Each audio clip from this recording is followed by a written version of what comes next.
Ya, sebelum dimulai mari kita buka dulu acara seminar hasil tesis yang akan disampaikan oleh Mas Tri Anggoro dengan membaca Al-Fatihah bersama-sama.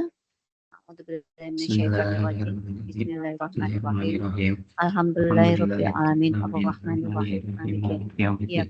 Iyyaka Iyyaka na'budu wa iyyaka nasta'in ihdinas siratal mustaqim siratal ladzina an'amta 'alaihim ghairil maghdubi 'alaihim waladdallin. Amin. Ya, oke.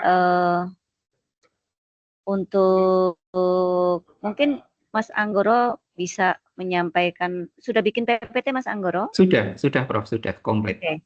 Ya, ada waktu 10 menit untuk menyampaikan, 10 aja ya, nggak usah lebih ya, untuk menyampaikan hasil dari tesis Mas Anggoro. Monggo dipersilakan. Terima kasih Prof. Baik, izin share screen. Apakah sudah terlihat? Nggih. Ya, sudah. Sudah, nggih. Baik, sebelumnya Bismillahirrahmanirrahim. Langsung mulai kan Prof? Langsung mulai saja. Assalamualaikum. Halo? Ya, silakan Mas Anggoro. Sebelumnya, Assalamualaikum warahmatullahi wabarakatuh. Baik, pada sebelumnya terima kasih Prof. Endah atas waktunya, kemudian terima kasih teman-teman Magister Ekonomi yang sudah hadir. Pada kesempatan hari ini, saya akan mempresentasikan hasil dari tesis, lebih ke seminar hasil ya, seminar hasil tesis saya yang berjudul Analisis Simultan Pengangguran dan Kemiskinan di Indonesia menggunakan metode Two-State Least Square atau TSLS. Baik, jadi penelitian saya ini dilatar belakangi oleh pengangguran dan kemiskinan ini tetap menjadi tantangan ekonomi yang signifikan di Indonesia, meskipun berbagai kebijakan telah diterapkan, tingkat pengangguran nasional itu masih mencapai 5,86%, sementara tingkat kemiskinan berada di 9,5% pada tahun 2023. Kemudian permasalahan pengangguran dan kemiskinan dipengaruhi oleh berbagai faktor, termasuk modal manusia, investasi, pengeluaran pemerintah, ketimpangan pendapatan, dan juga inflasi. Kemudian IPM itu berperan penting dalam meningkatkan kesejahteraan ekonomi dengan memperbaiki akses terhadap pendidikan, kesehatan, dan daya beli masyarakat. Kemudian tingginya tingkat investasi itu berkontribusi pada pertumbuhan ekonomi melalui penciptaan lapangan kerja dan peningkatan produktivitas. Kemudian di sini juga ada pengeluaran pemerintah untuk infrastruktur dan program sosial itu dapat mendorong penyerapan tenaga kerja serta pengurangan kemiskinan. Kemudian ketimpangan pendapatan atau rasio Gini ini memperburuk kesenjangan sosial ekonomi dan membatasi akses kelompok berpenghasilan rendah terhadap peluang ekonomi. Inflasi juga mengurangi daya beli rumah tangga terutama kelompok yang rentan. Berikut ada beberapa penelitian, yaitu dari Sintami, yaitu pengangguran dan inflasi signifikan terhadap pertumbuhan ekonomi, sementara inflasi dan IPM signifikan terhadap kemiskinan. Nah, IPM dipengaruhi oleh pengeluaran per kapita, pengangguran dan harapan hidup, sedangkan kemiskinan dipengaruhi oleh PDRB.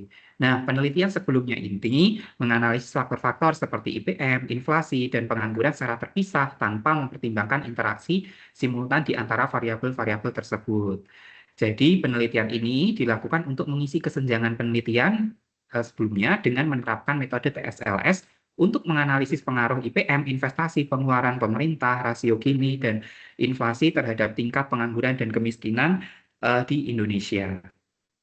Baik, yang selanjutnya yaitu rumusan masalah. Rumusan masalah yang pertama yaitu apakah tingkat pengangguran dengan tingkat kemiskinan di Indonesia ini berhubungan secara simultan, kemudian apakah variabel IPM, investasi, pengeluaran pemerintah, rasio Gini, dan inflasi itu berpengaruh terhadap tingkat pengangguran di Indonesia, dan juga variabel IPM, investasi, pengeluaran pemerintah, rasio Gini, dan inflasi juga berpengaruh terhadap kemiskinan di Indonesia. Nah, kemudian untuk tujuan penelitiannya yaitu untuk mengetahui dan menganalisis hubungan tingkat pengangguran dan tingkat kemiskinan di Indonesia secara simultan. Kemudian mengetahui dan menganalisis pengaruh variabel seperti IPM, investasi, pengeluaran pemerintah, rasio Gini, dan inflasi, baik terhadap tingkat pengangguran maupun kemiskinan di Indonesia. Berikut untuk landasan teori, yang pertama ada pengangguran, kemudian kemiskinan, IPM, kemudian ada investasi, pengeluaran pemerintah, Gini rasio, dan inflasi. Next, kemudian yang selanjutnya adalah kerangka berpikir. Jadi bagian ini menggambarkan hubungan antara variabel makroekonomi terhadap tingkat pengangguran dan kemiskinan. Nah, di 5 variabel independen ini ada IPM, investasi, Gini rasio, kemudian pengeluaran pemerintah dan inflasi, itu masing-masing berpengaruh langsung terhadap tingkat pengangguran ataupun dengan tingkat kemiskinan. Seperti itu. Kemudian di sini ada hipotesis. Jadi hipotesisnya yang pertama diduga tingkat pengangguran memiliki hubungan dengan tingkat kemiskinan. Yang kedua diduga variabel IPM, investasi, pengeluaran pemerintah dan inflasi berpengaruh dan signifikan terhadap tingkat pengangguran. Dan yang ketiga diduga variabel IPM, pengeluaran pemerintah, rasio Gini dan inflasi berpengaruh dan signifikan terhadap tingkat kemiskinan di Indonesia. Kemudian untuk bab 3 yaitu di bagian metodologi penelitian. Untuk subjek penelitian yang digunakan pada penelitian ini adalah IPM, investasi, pengeluaran pemerintah, Gini rasio, dan inflasi sebagai variabel independennya, serta variabel tingkat pengangguran dan tingkat kemiskinan sebagai variabel dependen. Kemudian objek penelitian yang digunakan pada penelitian ini ialah, maaf ini yang benar 33 provinsi, kemudian jenis dan sumber data, jenis data sekunder, time series, dan cross section dari 33 provinsi, yang ada di Indonesia dalam bentuk tahunan dengan rentang waktu tahun 2014 sampai 2023. Kemudian sumber datanya itu dari BPS, tiap provinsi di Indonesia, Badan Perencanaan Pembangunan, kemudian ada Badan Koordinasi Penanaman Modal, dan sumber-sumber lainnya yang terkait. Kemudian teknik pengumpulan data, ini melalui studi kepustakaan, yakni data sekunder mengenai IPM, investasi, pengeluaran pemerintah, Gini rasio, itu dari data-data sekunder. Nah, kemudian alat ukurnya itu menggunakan EVIS 13 dan Microsoft Excel 2016. Baik, langsung ke metodologi analisis data. Jadi penelitian ini menggunakan metode analisis two-state least square dan juga dikombinasi dengan menggunakan data panel. Nah, two-state least square ini digunakan sebagai pendekatan utama untuk menganalisis hubungan simultan antara pengangguran dan kemiskinan. Kemudian data yang digunakan adalah data panel dari 33 provinsi di Indonesia selama periode 2014 sampai 2023. Kemudian metode TSLS ini digunakan karena model yang dianalisis bersifat simultan, yaitu pengangguran dan kemiskinan itu saling mempengaruhi. Nah, langkah-langkah TSLS yang pertama adalah mengestimasi variabel endogen menggunakan variabel instrumen. Kemudian tahap yang kedua adalah menggunakan hasil estimasi tahap pertama untuk memperkirakan parameter utama. Jadi model simultan dalam penelitian saya ini model yang pertama itu ada kemiskinan, di sini ada IPM, kemudian ada inflasi, ada pengeluaran pemerintah, kemudian ada, maaf ini investasi, ini pengeluaran pemerintah, ini inflasi, kemudian ada pengangguran. Kemudian persamaan yang kedua itu independennya itu ada kemiskinan, kemudian untuk dependennya itu kemiskinan, independennya itu ada IPM, ada kemudian pengeluaran pemerintah, rasio Gini, inflasi, dan juga pengangguran. Seperti itu. Jadi di sini Y-nya itu juga masuk ke dalam independen. Kemudian next yaitu ada uji asumsi klasik seperti multicol dan heterogeneisitas juga dilakukan untuk memastikan keabsahan model. Nah, kemudian berikut dari persamaan struktural itu dapat diperoleh bentuk persamaan reduksi atau reduced form equation dan koefisien bentuk reduksi yang berhubungan. Pada persamaan 1 dan 2, seluruh variabel endogen diregresikan atas semua variabel eksogen yang digunakan dalam model reduced form. Berikut adalah langkah untuk mencari model reduced form untuk persamaan tingkat pengangguran dan tingkat kemiskinan. Jadi yang langkah pertama adalah mensubstitusikan persamaan 2 pada persamaan 1. Berikut ini persamaan satunya, kemudian disubstitusikan dengan persamaan kedua. Kemudian mendapatkan hasil di bawah ini. Ada ini untuk hasil dari mensubstitusikan persamaan 2 dan persamaan 1. Berikut untuk perhitungannya. Kemudian next yaitu mensubstitusikan persamaan 1 pada persamaan 2. dibalik ya. Jadi persamaan duanya yang di depan, kemudian persamaan satunya yang di belakang, kemudian disubstitusikan, hasilnya adalah ini, poverty sebagai dependentnya, kemudian ada IPM, investasi, generasio, pengeluaran pemerintah, rasio Gini, dan inflasi. Nah, kemudian setelah mendapatkan model reduce form dari persamaan 1 dan 2, ini setelah sudah mendapatkan model reduce formnya, kemudian diidentifikasi apakah persamaan 1 dan 2 ini layak digunakan menggunakan metode TSLS. Jadi sebelum diregresi atau diolah datanya, itu dipastikan terlebih dahulu untuk variabel-variabel ininya sudah over identified. Nah, di sini ada cara untuk mengklasifikasikannya. Jadi untuk K besar ini adalah variabel eksogen dalam model, kemudian K kecil ini jumlah variabel eksogen dalam persamaan tertentu. Ini yang persamaan tertentunya, kemudian M-nya kecil ini jumlah variabel endogen dalam model. Jadi endogen ini adalah Y-nya, seperti itu.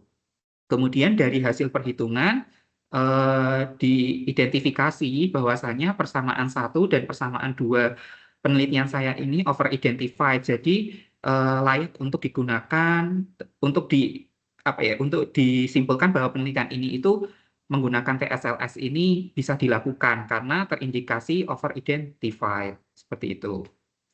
Kemudian next, ini langsung ke hasil hasil regresinya. Jadi yang pertama adalah uji kualitas data, yang pertama adalah uji multikolenialitas. Dari persamaan 1 maupun persamaan 2 ini tidak mengandung masalah multikol. Variabel-variabel bebas pada model ini tidak memiliki korelasi yang tinggi. Hal tersebut terlihat dari koefisien yang tidak lebih dari 0,9. Jadi untuk multikol persamaan 1 dan 2 sudah lolos. Kemudian yang selanjutnya adalah uji heteroskedastisitas. Jadi berdasarkan hasil uji heteroskedastisitas pada persamaan 1, ini pada tabel di atas ditunjukkan F statistik sebesar 1,348745. Jadi ini sudah di atas 0,05. Jadi bahwa persamaan 1 disimpulkan tidak terdapat indikasi heteroskedastisitas. Sama halnya dengan uji heteroskedasitas pada persamaan kedua, F statistiknya yaitu 0,682959. Jadi di sini juga tidak terjadi heteroskedastisitas. Kemudian uji analisis regresi two state least square. Jadi di sini ada persamaan 1. Nah, di sini ada persamaan 1, pada persamaan 1 ini modelnya, kemudian di sini ketika diuji persamaan 1 ini uji statistiknya itu ada 3. Yang pertama ada uji koefisien determinasi atau R-square. R-square-nya ini sebesar 0,763 sekian, menunjukkan bahwa 76,33% variasi tingkat pengangguran di Indonesia dijelaskan oleh variabel independen, sisanya oleh faktor lain di luar model. Kemudian untuk uji F statistiknya ini berdasarkan hasil probabilitas F statistik ini sebesar 0,0000 kurang dari 0,5 sehingga H0 ditolak. Artinya indeks IPM, kemudian investasi, pengeluaran pemerintah, dan inflasi secara simultan berpengaruh signifikan terhadap pengangguran. Kemudian berikut untuk uji persamaan kedua, ini untuk modelnya, persamaan keduanya. Yang pertama adalah uji koefisien determinasinya berdasarkan hasil R-square. Hasil R-square-nya ini sebesar 0,829809. Jadi menunjukkan bahwa 82,9% variasi tingkat kemiskinan di Indonesia dijelaskan oleh variabel independen, sisanya oleh faktor lain di luar model. Kemudian uji F statistiknya juga sama, sebesar 0,00000 kurang dari 0,05 sehingga H0 ditolak, artinya variabel-variabel independennya ini secara simultan berpengaruh signifikan terhadap kemiskinan. Next, untuk yang selanjutnya yaitu uji T statistik. Untuk uji T statistik persamaan 1, ini di sini pengaruh kemiskinan terhadap pengangguran. Jadi di sini ada pengangguran di sini H0 diterima, jadi kemiskinan tidak berpengaruh signifikan terhadap pengangguran untuk persamaan satu, meskipun di sini hasilnya itu tipis sekali. Kemudian yang kedua adalah variabel IPM. Ini IPM tidak berpengaruh signifikan terhadap pengangguran. Kemudian di sini ada investasi.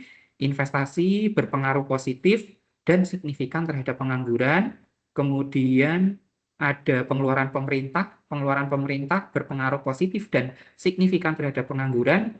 Kemudian ada kemudian yang inflasi itu tidak berpengaruh signifikan terhadap pengangguran. Ini untuk uji tes statistik persamaan satunya. Kemudian untuk uji tes statistik persamaan kedua,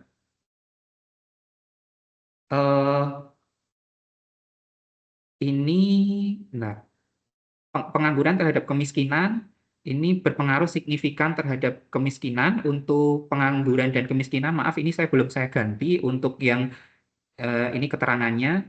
Kemudian untuk IPM, itu IPM berpengaruh signifikan terhadap kemiskinan. Kemudian untuk pengeluaran pemerintah, itu berpengaruh signifikan terhadap kemiskinan. Maaf, sini belum saya ganti, saya mungkin kelupaan untuk menggantinya. Terus kemudian di sini ada rasio Gini di sini juga signifikan terhadap kemiskinan, dan inflasi itu tidak signifikan terhadap kemiskinan. Baik, jadi yang selanjutnya yaitu penelitian ini menganalisis hubungan simultan antara pengangguran dan kemiskinan di Indonesia, serta pengaruh variabel makroekonomi seperti IPM, investasi, pengeluaran pemerintah, inflasi, dan rasio Gini menggunakan metode two-stage least square. Kemudian hasilnya itu menunjukkan bahwa IPM berpengaruh negatif dan signifikan terhadap kemiskinan, namun tidak signifikan terhadap pengangguran, karena adanya mungkin karena adanya ketidaksesuaian keterampilan dengan kebutuhan industri atau yang biasa disebut dengan skill mismatch. Nah, investasi dan pengeluaran pemerintah itu justru berpengaruh positif signifikan terhadap pengangguran karena lebih banyak mengalir ke sektor padat modal. Inflasi tidak berpengaruh signifikan terhadap kemiskinan maupun pengangguran. Kemudian rasio Gini berpengaruh positif signifikan terhadap kemiskinan, yang mana mengidentifikasikan bahwa ketimpangan memperburuk kondisi masyarakat miskin. Selain itu, pengangguran juga terbukti berpengaruh positif signifikan terhadap kemiskinan. Jadi temuan ini menegaskan perlunya berbagai kebijakan pembangunan yang holistik, kemudian mencakup peningkatan kualitas manusia, pemerataan hasil pembangunan, dan juga pemberdayaan kelompok rentan untuk mengatasi pengangguran dan kemiskinan secara berkelanjutan. Jadi kesimpulannya yaitu berdasarkan hasil penelitian analisis TFLS dengan menggunakan data 33 provinsi di Indonesia selama periode 2014 sampai 2023, maka dapat disimpulkan bahwa IPM itu menurunkan tingkat kemiskinan namun tidak signifikan terhadap pengangguran karena adanya skill mismatch. Investasi dan belanja pemerintah justru menaikkan pengangguran karena tidak terserap di sektor padat karya. Kemudian inflasi tidak berpengaruh signifikan, sementara rasio Gini dan pengangguran berkontribusi meningkatkan kemiskinan. Temuan ini menekankan perlunya kebijakan ekonomi yang holistik dan berbasis data guna mengatasi masalah secara berkelanjutan. Kemudian untuk saran itu tingkatkan pembangunan manusia dan selaraskan pendidikan dengan kebutuhan industri, kemudian adanya arahan investasi ke sektor padat karya seperti UMKM dan pertanian, kemudian fokuskan belanja pemerintah pada program produktif dan penciptaan kerja, kemudian kurangi ketimpangan dengan pajak progresif, subsidi tepat sasaran, dan jaringan sosial, kemudian perluas lapangan kerja melalui kewirausahaan dan pelatihan berbasis pasar, kemudian lakukan riset lanjutan dengan pendekatan kualitatif atau data mikro rumah tangga. Baik, sekian presentasi dari saya.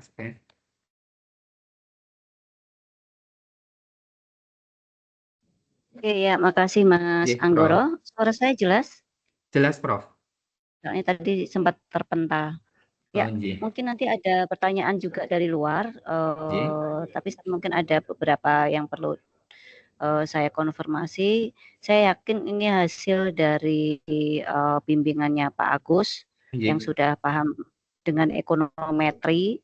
Nah, mungkin dari sisi metodologi itu apa justifikasinya Anda menggunakan 2LSS dibandingkan dengan menggunakan OLS yang umumnya digunakan oleh skripsi S1 gitu. Oh, nggih. Untuk Ya, monggo. oh, nggih, Prof. Baik, terima kasih untuk justifikasinya. Saya menggunakan TSLS karena untuk penelitian yang menggunakan OLS itu kadang bisa terjadi bias. Jadi TSLS ini adalah untuk apa ya? Untuk mengatasi potensi endogenitas agar hasil estimasi ini menjadi lebih valid seperti itu, Prof. Oke. Nanti di sela-sela bisa ya kalau misalnya ada yang dari luar akan menanyakan. Nggih. Kalau dari sisi novelty, Mas. Jadi Oh, novelty dari tesis Anda nggih. itu yang biasanya kan kalau S1 itu juga dikasih juga ya Nggih. novelty-nya apa gitu. Apa yang membedakan gap teoritis sama kontribusi empiris kalau menunjukkan bahwa Anda itu memiliki penelitian di level S2 gitu. Oh, baik. Izin menjawab, Prof. Untuk novelty-nya ini terletak pada pendekatan simultannya, Prof, yang digunakan untuk menganalisis hubungan antara pengangguran dan kemiskinan di Indonesia. Nah, yang selama ini kan umumnya dikaji secara terpisah dalam penelitian-penelitian terdahulunya itu masih sedikit yang penelitian menggunakan TSLS ini. Jadi dengan menggunakan TSLS ini, penelitian ini mampu yang tadi saya jelaskan itu untuk mengatasi apa ya endogenitas yang muncul akibat adanya hubungan timbal balik antara kedua variabel tersebut. Jadi yang sebelumnya itu tuh masih terpisah-pisah gitu, Prof, untuk pembahasannya. Makanya saya menggunakan TSLS ini untuk lebih apa ya agar lebih bisa valid lagi kayak gitu. Hmm. Lalu kalau dari sisi tadi Anda sampaikan hasilnya secara singkat Anda sudah sampaikan. Kira-kira nih Oke. kalau level S2 itu kan kita lebih ke berorientasi ke kebijakan seperti apa Iya, gitu ya. iya. Nah, kalau misalnya hasil temuan Anda itu bisa digunakan untuk merancang suatu kebijakan Oke. yang terkait dengan makroekonomi di sektor tertentu. Nah, kira-kira gimana itu hasil Anda bisa berkontribusi ke kebijakan? Hasil kebijakannya. Jadi mungkin tadi saran Anda di PPT tadi sudah mengarah belum ke kebijakan?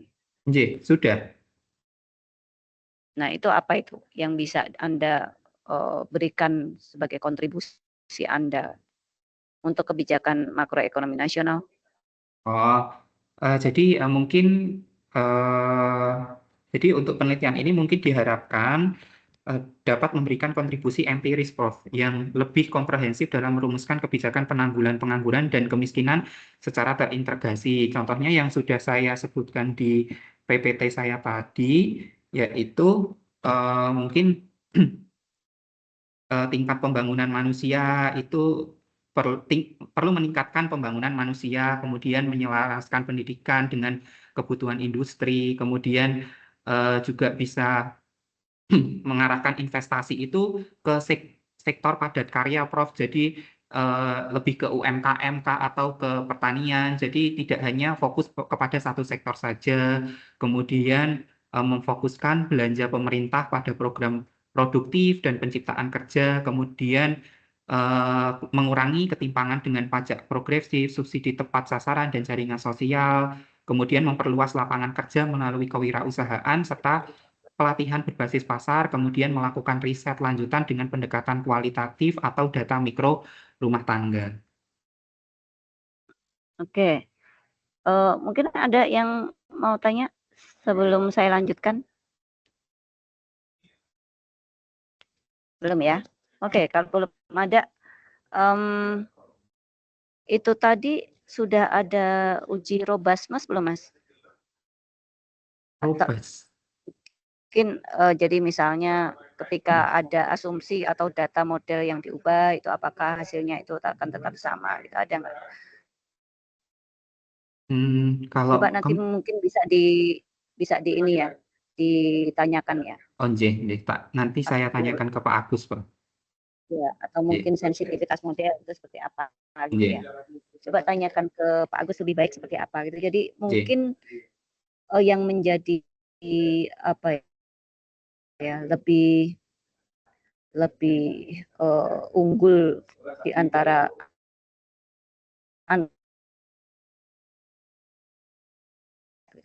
jadi lebih kompleks lagi gitu. Coba nanti bisa ditanyakan sama Pak Agus ya. Iya, baik, Prof. Itu tadi Anda sudah menyampaikan bagaimana kontribusi penelitian Anda terhadap kebijakan. Kalau misalnya ada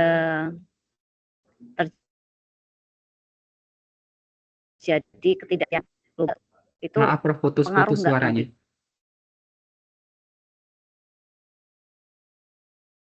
Suaranya putus-putus, Prof. Mempengaruhi. Halo. Putus-putus sekarang masih? Sudah jelas. Sekarang masih? Sudah jelas. Ya. Oke, tadi Kembali putus-putus, Prof. Sudah sampai bagaimana? Mas Opang, HP.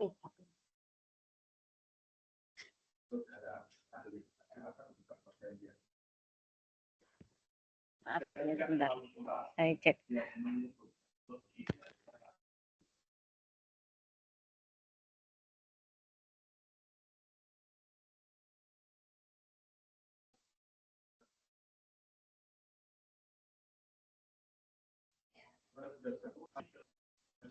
Baterai saya habis soalnya. Oh, iya. Sekarang jelas nggak? Jelas. Oke. Nah, tadi Anda sudah sampaikan terkait dengan kontribusi penelitian Anda ke kebijakan. Kalau ternyata ada isu-isu global yang berpengaruh terhadap model Anda, itu kira-kira bagaimana? Anda bisa jelaskan, misalnya apalah, kasih contoh ketidakpastian global yang bisa berpengaruh ke hasil penelitian Anda. Oh, iya.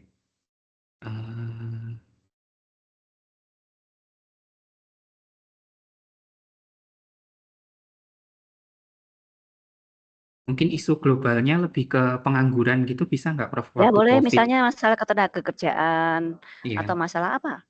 Oh, iya. Masalah mungkin pengangguran ketika waktu masa COVID gitu, Prof. Jadi kan waktu COVID itu pengangguran sangat tinggi sekali, yang mana itu berdampak pada sektor tenaga kerja global termasuk di Indonesia. Jadi dari penelitian ini bisa menggambarkan bahwasanya dari hasil saya juga kan ini bahwa pengangguran ini berpengaruh simultan terhadap kemiskinan, yang mana ketika pengangguran tinggi ternyata di situ juga kemiskinan akan naik. Nah, ini jadi fokus utama dari penelitian ini adalah sebagai bahan kebijakan pemerintah untuk mengatasi hal tersebut. Bagaimana caranya agar kemiskinan ini dapat turun dengan melakukan berbagai kebijakan-kebijakan yang mana untuk mengurangi pengangguran.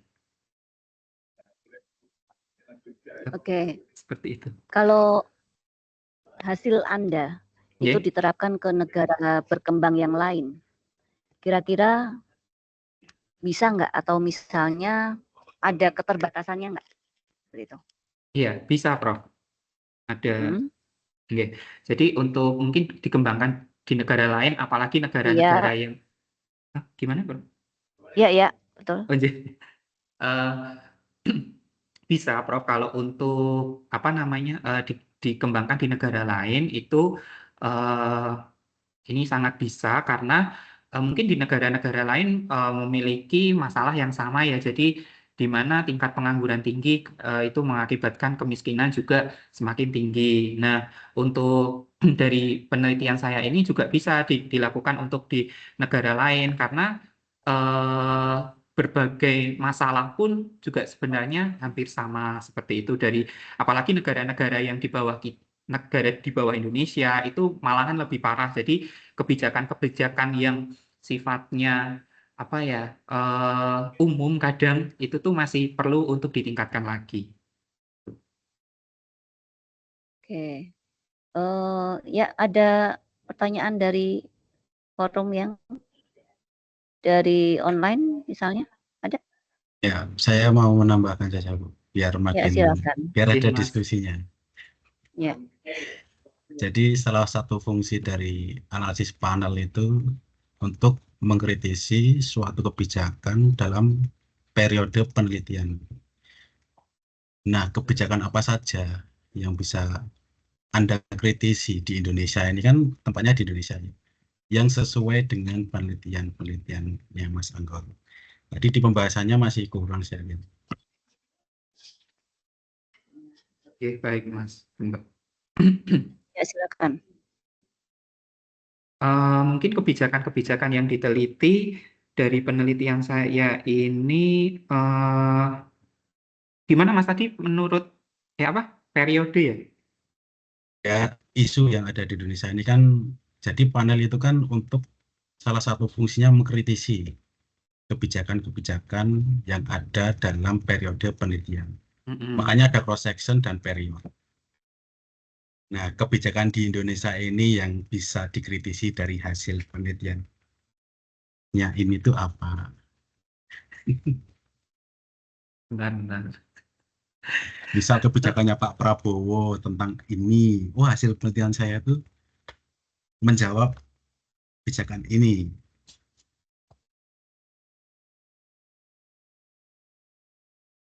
Eh,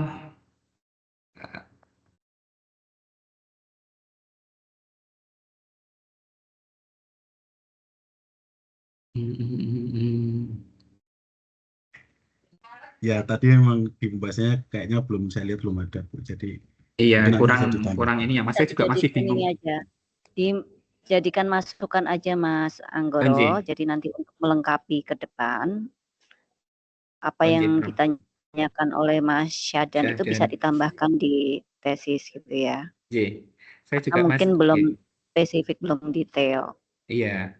Ya, Prof, masih belum detail. Saya juga Ya. metodenya juga baru pertama kali, jadi Iya. belum begitu ini. Jadi Mas, makasih Mas. Sambil belajar Dan ya. nanti tak jadikan masukan. Mungkin nanti saya tak nyari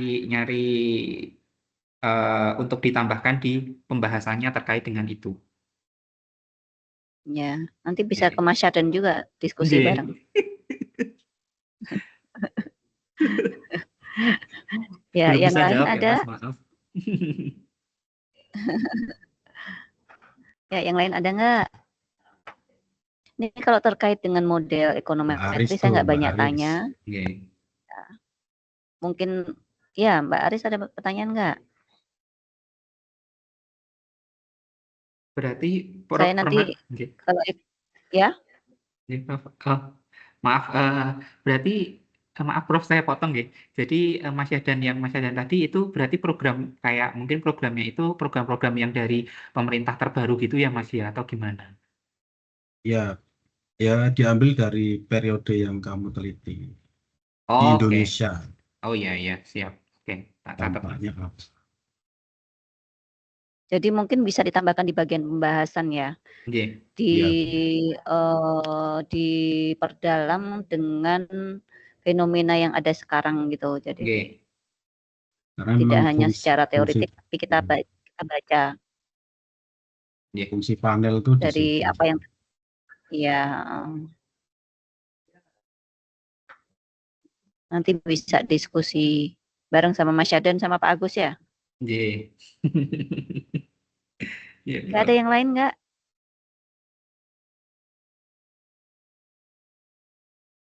Nanti untuk mungkin sudah ya, nggak ada ya. Oke, kalau nggak ada mungkin cukup ya Mas Syadan ya untuk seminar hasil ini. Semoga nanti apa yang belum atau perlu ditambahkan sebelum nanti sidang bisa didiskusikan lagi dengan Pak Agus dan saya ya. Iya. Ya, oke. Saya kira cukup ya untuk seminar hasil. Selamat Mas Anggoro. Nggih, Prof. Terima kasih. Semoga nanti ke depan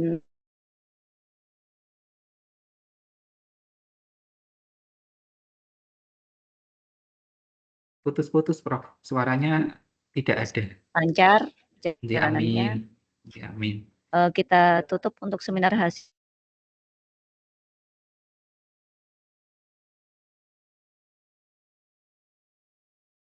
Suaranya mati, Prof. Maaf. Wis tutup. Oh, wis. Nggih, waalaikumsalam.